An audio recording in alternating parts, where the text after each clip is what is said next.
Ryan Clark and Cam Newton have finally responded to their ESPN firings. And what they said wasn't directed at just one network. It was a warning to everyone in sports media, and it's changing the way people think about working for companies like ESPN. Let's get into it. Let's start with how this actually went down, because the details here are what make this whole thing sting so bad for ESPN. Ryan Clark, a former Pittsburgh Steeler and longtime NFL commentator, had been with the station for a decade when he was fired mid-show. At the conclusion of a segment, that's not a press release. That's not a phone call after hours. Clark had been with the network for 11 years and was in the middle of an episode of NFL Live when ESPN informed him of its decision. And the reason it happened that way isn't some accident of scheduling. ESPN told Clark during the show because the company was receiving media inquiries and feared the news would leak before it could tell him directly. The network reportedly wanted Clark to hear the news directly before it leaked on social media. So the plan was actually to tell him the next morning. Instead, word got out early, and producers scrambled to break the news to a man live on set, mid-segment, in front of a national audience. Reports from The Athletic and NBC Sports say Clark, who's best known for shows like Get Up and Inside the NFL, was laid off on a Monday and told of his status while in the middle of an evening broadcast. He didn't finish the show. He got up, and that was it. 11 years gone in the space of a commercial break. Now here's where Cam Newton comes into this. He wasn't fired that same day. His news came the next day. ESPN announced multiple layoffs on a Tuesday, including the firing of former Carolina Panthers quarterback Cam Newton, who had been a recurring analyst on First Take alongside Stephen A. Smith during the NFL season, and had signed a multi-year deal with the network back in 2025 that would expand his on-screen role. The network parted ways with multiple employees that week, including NFL insider Tom Pelissero and Clark. So within about 24 hours, ESPN had gutted two of its biggest football personalities. One live on air, one the next day in a wave of cuts. And both men, instead of going quiet, started talking loudly. Newton had joined ESPN back in 2024 and seemed like he would be an instant hit given his viral personality. The network had bet big on him. Last season, the network had elevated Newton to replace Shannon Sharpe as Stephen A. Smith's primary Monday co-host during football season, the show's highest-rated day of the week. This wasn't a guy on the fringes of the roster. This was a guy ESPN had just handed a bigger role to, and yet less than a year later, he's out the door too.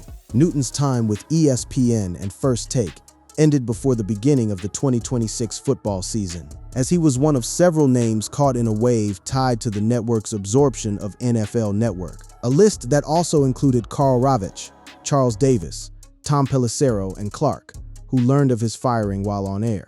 The timing matters here, because it wasn't random. This all traces back to a deal ESPN made with the league itself. ESPN's $3 billion purchase of NFL Network, along with assets like the Red Zone channel and NFL Fantasy Football, was finalized in January 2026, with the network agreeing to take on NFL Network talent for the remainder of their current deals, before negotiating new agreements. NFL analyst Ryan Clark, MLB announcer Karl Ravech, NFL Network insider Tom Pelissero, SportsCenter anchor David Lloyd, injury analyst Stephania Bell, NFL Network analyst Charles Davis, First Take contributor Cam Newton, NFL analyst Bart Scott, and combat sports reporter Andreas Hale were all part of ESPN's layoffs that week. So this wasn't two guys getting cut for performance reasons on the surface. This was a merger digesting itself, and Clark and Newton were two of the highest profile names caught in the machinery.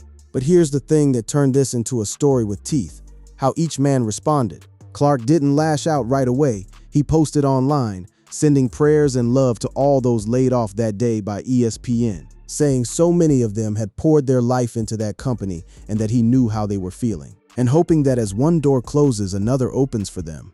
Composed, gracious, the kind of statement you'd expect from a company man on his way out the door with dignity intact.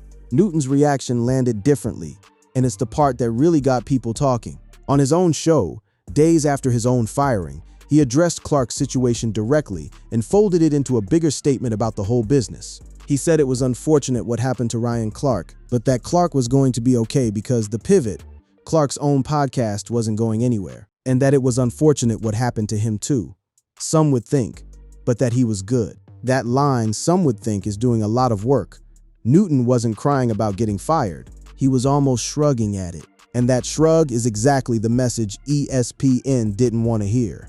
because it wasn't fear. It was confidence that neither of these guys actually needs the network to survive. That's the first part of the story. The firings themselves, back to back, one on air and one in a wave the next day. But the real message, the one that's rattled ESPN this week, is what came out of both men's mouths after the cameras stopped rolling on their contracts. That's where this gets interesting. Now let's dig into exactly what Newton said, because this is the part of the story that turned a routine layoff into a headline. Days after the layoffs, Newton addressed the moment on his podcast. Fourth one, expressing gratitude for being part of the talented team at ESPN for as long as he was, before pivoting to a message about content creators owning their work. But it's what he said about the network itself that stuck. "You can't make me hate ESPN," Newton said. "What I've learned, it was an internship. I am a former athlete that did not study journalism. So now when you see how production actually works, you'll be a fool not to take your notes." That's not a man begging to get his job back. That's a man reframing the entire experience as a paid education he happened to walk away from with his own platform intact. He didn't stop there. If you don't own your own platform, you're going to get overlooked, bypassed, and be extinct like dinosaurs. Newton added, "Think about what that line is actually doing. He's not talking about himself in isolation. He's issuing a warning to every athlete turned analyst sitting behind a desk at any network in the country. Own your platform, or the next merger, the next round of cuts comes for you too." And Newton had receipts for why he believed that. On the same podcast, he brought up a name that's become something of a case study in this exact situation. He cited Emmanuel Acho, who had built a solid online following through the Speakeasy podcast after being dropped by Fox Sports, where he'd worked since 2020.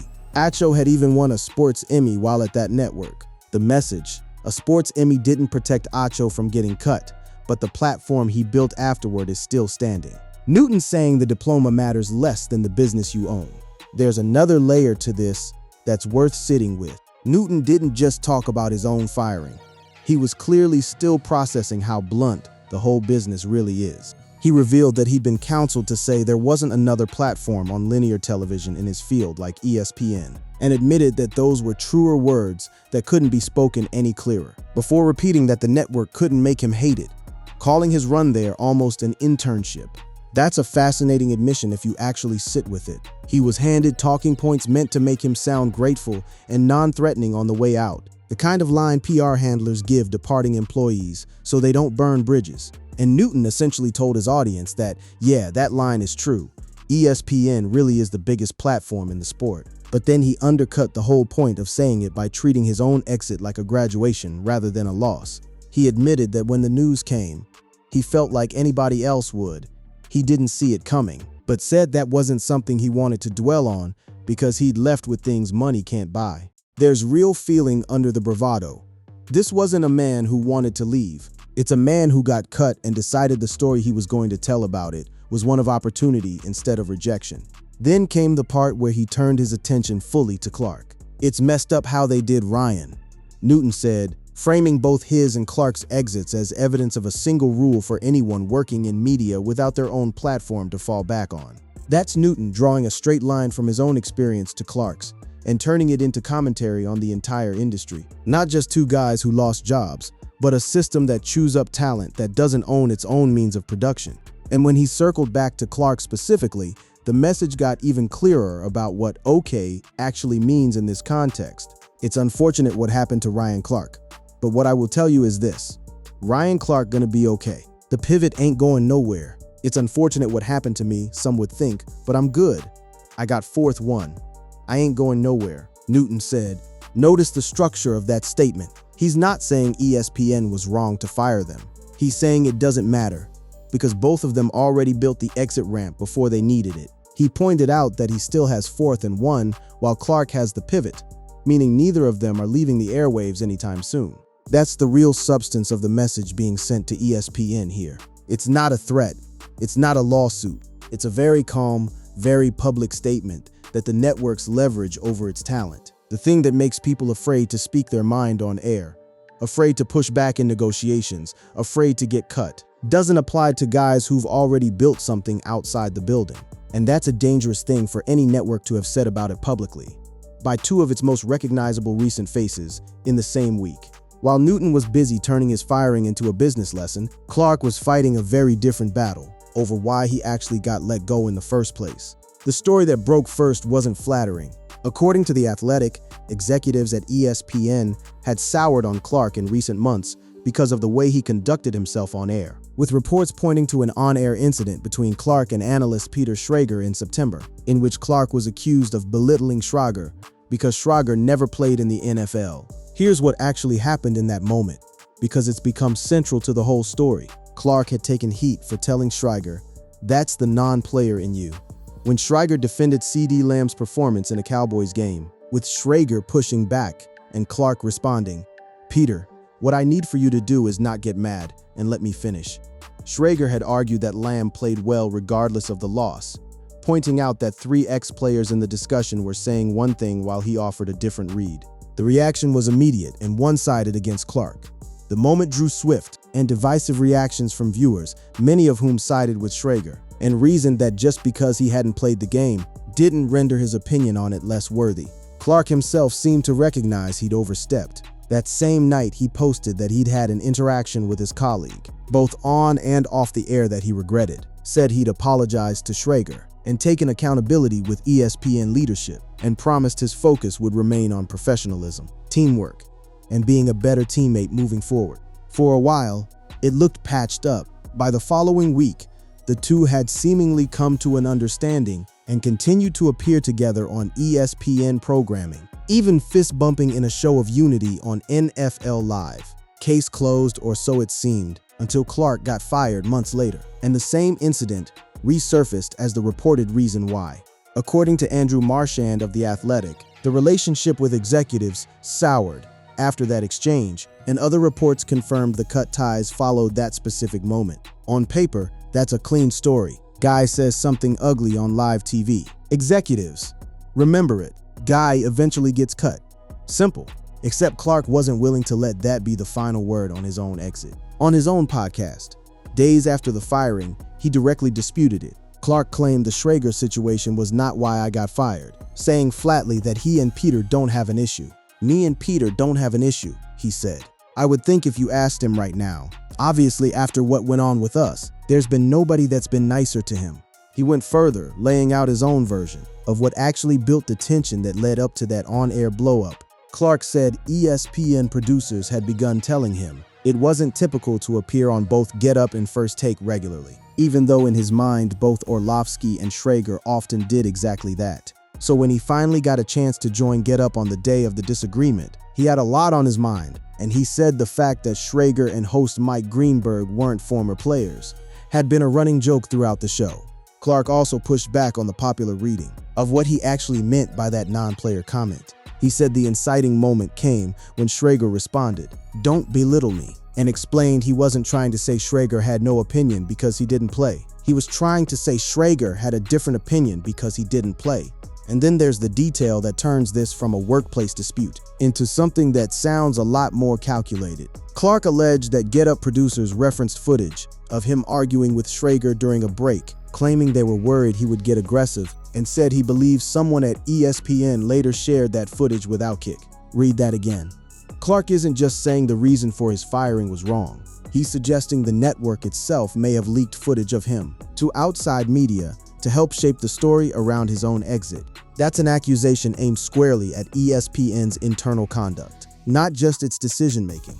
Clark also flagged something else that had reportedly rubbed executives the wrong way. Well before any of this, his willingness to negotiate in public. He'd raised eyebrows by taking contract negotiations public in 2024, when his deal with the network was expiring, tweeting that the season was over. The deal was up, and it was time to make a decision, after which some viewers called for his ouster. Add that up with the Schrager incident, and you get a picture, whether Clark accepts it or not, of a guy who executives had quietly been keeping score on for a while. But even amid all that back and forth over the why, Clark's public tone about the actual firing stayed remarkably even-keeled. Clark addressed ESPN's layoffs, but avoided discussing his particular situation, instead sending prayers and love to other employees laid off by the network. He wasn't out there trashing the company. He was disputing the story about himself, while still wishing well on the colleagues going through it with him. That combination, disputing the reason, refusing to trash the network and still projecting total confidence about his future is its own kind of message. It says you can control the story about why you cut me, but you can't control what I do next. Once the news of both firings spread, it didn't stay contained to Clark and Newton's own shows. Other names in football started weighing in, and the reaction wasn't gentle. The loudest voice came from Colorado head coach Deion Sanders, who's close with both men. Colorado Buffaloes head coach Deion Sanders blasted ESPN over the network's decision to fire Ryan Clark and Cam Newton. Sanders, a close friend of both Clark and Newton, made it clear he believes the network made a mistake by letting them go. Sanders didn't hold back on the wording either. "This is one of many reasons I love this brother to life. This was arguably the best talent on the ESPN roster," Sanders wrote. "How can you know WHO still be there and Ryan Clark ain't? Wow, and please tell me the rumors of Cam Newton ain't true, and this dude is still there." That's a coach with real national visibility, publicly questioning ESPN's judgment on personnel. Not a small thing for a network trying to move past a rocky week of headlines. The reaction wasn't limited to sympathy, though. There was a genuine split in how fans and media figures processed the news, and some of it got ugly. One fan said as he celebrated Newton's firing, "They probably trying to get back to being a normal sports channel, instead of some race rage baiting reality show." Another commented, "Another blowhard race baiter with no brains." That kind of commentary flooded timelines within hours of the news breaking, turning what could have been a straightforward media business story into something far more heated. Others pushed back against that framing directly. One person wrote, "Everyone wants to trash Ryan Clark, and that's their prerogative. It's disappointing because he's an Emmy winner and was one of the few who didn't apologize for being himself." The reaction split almost entirely along lines of how people already felt about Clark and Newton's on-air personas before any of this happened. It's also worth remembering this wasn't the first time Clark and Newton had been at the center of a public spat that got the internet talking. Clark and Newton had gotten into it before, when Newton failed to include Philadelphia's Jalen Hurts, the reigning Super Bowl MVP, in his ranking of the league's top 10 quarterbacks. Clark expressed his disapproval of Newton's take on air and made pointed remarks about Newton's own playing history, prompting Newton to call Clark out for what he saw as a personal attack. Clark eventually tried to diffuse the tension by posting a video, urging everyone to respect both Newton's and Hurts's accomplishments. So the two men had actual history, real friction, played out in public, resolved in public. That history is part of why their aligned message this week landed with extra weight. These weren't two strangers in the same round of layoffs, putting on a united front for cameras. These were two guys who'd clashed before, now standing on the same side of a much bigger argument about how the network treats its talent. Other voices in media picked up threads of Clark's ongoing beef with Stryker's defenders too. One golf figure posted a message referencing Newton's past comments toward Clark, mocking him for changing his tone once the shoe was on the other foot. The exact wording doesn't matter as much as what it represents, a pile-on that treated Clark's firing less as a tragedy and more as karmic payback for how he'd handled himself with other analysts. Amid all that noise, Newton kept circling back to the same idea that started this whole story. Platforms outlast paychecks. He wasn't the only one making that point publicly, but he was making it the loudest and doing it with Clark's situation as his central example. Every time he brought it up. So where does this leave things? ESPN is still working through the fallout of a deal that reshaped its entire roster, and two of its most talked about football voices are now building outside the building instead of inside it. The scale of what triggered all this is worth remembering. Nearly 6 months after ESPN's parent company Disney finalized its acquisition of NFL Network and NFL Red Zone distribution rights from the league in exchange for a 10% ownership stake in ESPN, the network launched its first major round of layoffs in 3 years. Most of the cuts were driven by that acquisition, according to an internal memo from Chairman Jimmy Pitaro. Pitaro himself tried to frame it as a natural consequence of growth rather than a crisis. In his memo to staffers, he wrote that over the past several months, the company had made significant progress integrating the NFL assets it acquired, that it had taken time to carefully evaluate its teams, resources, and organizational structure to best position itself for the future, and that as a result, it had to make difficult decisions about job impacts. He added that the company was committed to treating employees with compassion and respect, and providing support through the transition, insisting that even in moments like this, the strength of ESPN comes from its people, teamwork, and shared mission. That's the corporate version of the story, Clark and Newton's version. Told through their own shows to their own audiences, sounds nothing like that memo. And that gap is exactly why this became such a talked about moment. One side is calling it restructuring. The other side is calling it proof that loyalty to a network only goes one direction. What makes the whole situation land differently than a typical round of media layoffs is the scale of what ESPN just built. With the closure of its $3 billion acquisition of NFL Network, ESPN executed its first major round of layoffs since 2023. This is a company that just took a massive swing to become the dominant NFL media property in the country, and in doing so, cut loose two of the names most associated with football content on its air. And both men have already shown their hand about what comes next. Newton isn't waiting around. He pointed to his other podcast, Funky Friday, as further proof of where his energy is going. Clark's The Pivot, the podcast he co-hosts with Channing Crowder and Fred Taylor, has built its own audience independent of ESPN's platform, and Newton's own 4th and 1, along with his co-hosting gig on Funky Friday, means neither of them is waiting on the network's say-so to keep working. That's really the heart of the message both men sent this week, and why it's rattled a network used to holding all the leverage over its on-air talent. In Newton's view, the personalities best positioned to survive industry shakeups are those who already own a platform that can thrive without one, and he appears far more interested in what comes next than in dwelling on what just happened.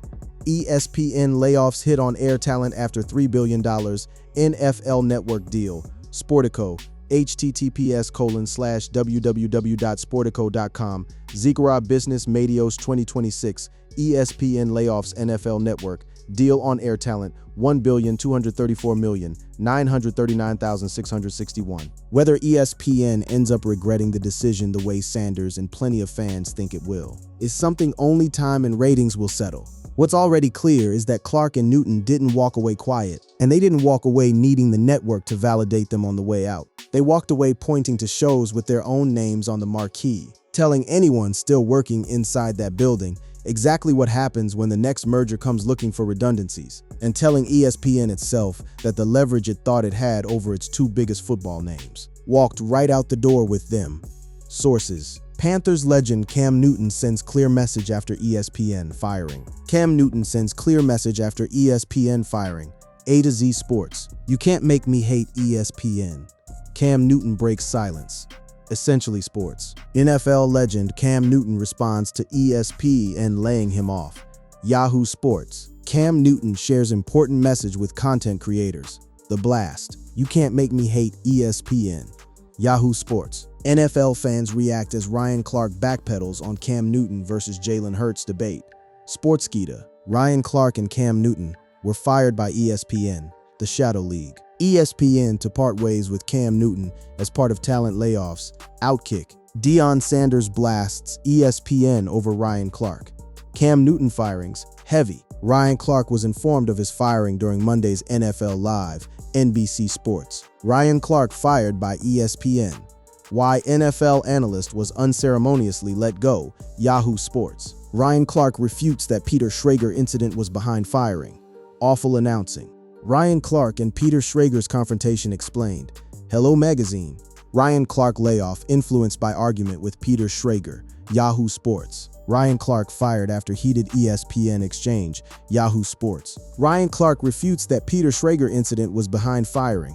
Yahoo Sports. What ESPN boss Jimmy Pitaro told employees of layoffs. AOL. ESPN President Jimmy Pitaro addresses layoffs in company-wide memo. Awful announcing. ESPN layoffs, mostly tied to NFL Network acquisition. Full list. Front office sports. ESPN hit with layoffs after combining NFL Network operations. Variety. ESPN layoffs underway after NFL Network acquisition. The Wrap.